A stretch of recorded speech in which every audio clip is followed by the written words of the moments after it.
हम डिस्कशन कर रहे हैं मध्यकालीन भारतीय इतिहास में भक्ति आंदोलन को। भक्ति आंदोलन में कौन कौन से प्रमुख संत रहे हैं? चैतन्य स्वामी। चैतन्य स्वामी, इनका जन्म 1486 ईस्वी में हुआ था और मृत्यु 1533 ईस्वी में हुई थी। नवद्वीप बंगाल के मायापुर गांव में इनका जन्म हुआ था। चैतन्य स्वामी के पिता का नाम जगन्नाथ मिश्र और माता का नाम शची देवी था। चैतन्य को निमाई पंडित कहा जाता था। क्या कहा जाता था? चैतन्य स्वामी को निमाई पंडित। गोसाई संघ की स्थापना इन्होंने की थी। संकीर्तन प्रथा को जन्म दिया था। कौन सी प्रथा को? संकीर्तन प्रथा को।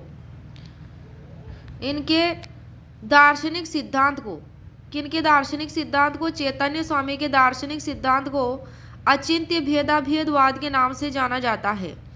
सन्यासी बनने के बाद पूरी उड़ीसा चले गए थे ये।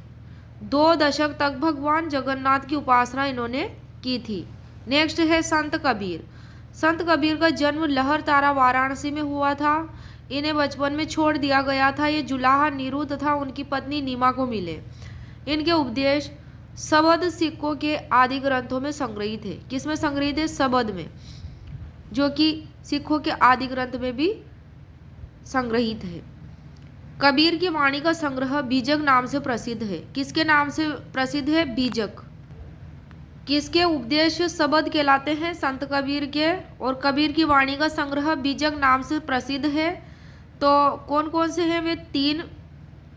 तीन बीजक में 3 है इनकी वाणी का संग्रह, रमेनी, सबद और साखी। रमेनी, सबद और साखी ये बीजक के 3 भागों में बांटे गए हैं। इनकी वाणी के संग्रह को बीजक में रमेनी, सबद और साखी। और इनकी मृत्यु, संत कबीर की मृत्यु 1510 में मगहर में हुई थी।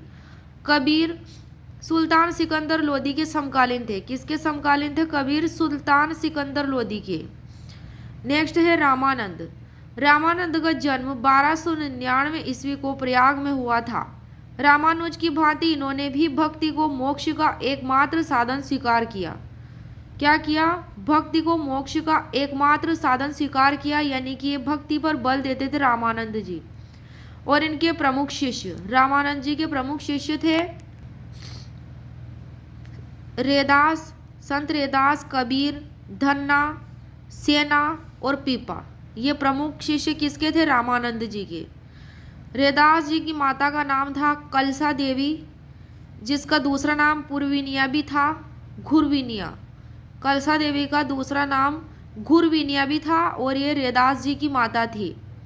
और इनके पिता का नाम संतोख दास था और इनका अन्य नाम रघु भी था। किसका? रेदास जी के पिता का नाम। नेक्स्ट पॉइंट है भक्ति आंदोलन का विकास 12 आलवार संतों द्वारा व 63 नयनार शैव संतों ने किया।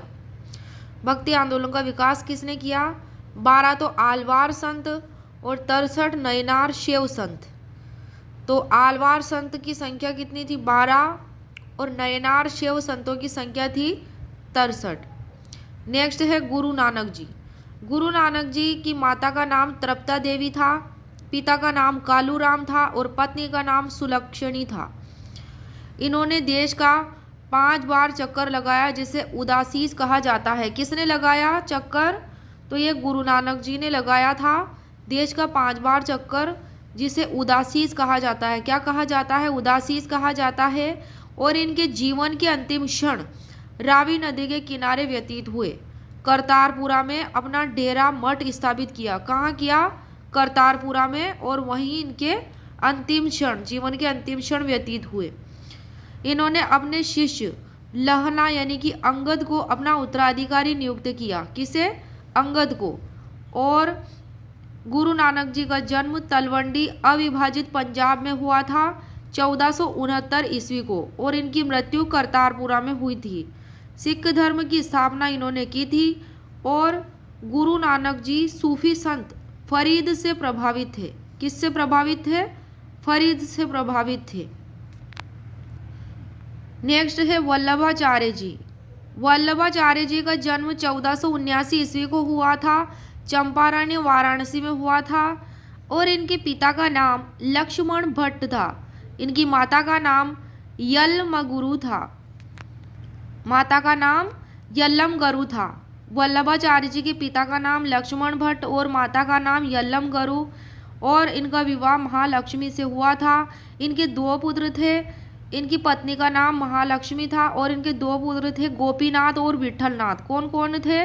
वल्लभाचार्य जी के पुत्र गोपीनाथ और विठलनाथ। गोपीनाथ का जन्म 1511 को, विठलनाथ जी का जन्म 1516 को हुआ था। गंगा यमुना संगम के समीप अरेल नामक स्थान पर अपना निवास स्थान इन्होंने बनाया। किसने? वल्लभाचार्य जी ने। भक्ति साधना पर विशेष जोर दिया। किस पर जोर दिया? भक्ति साधना पर। इनके भक्ति मार्ग को पुष्टि मार्ग कहते हैं।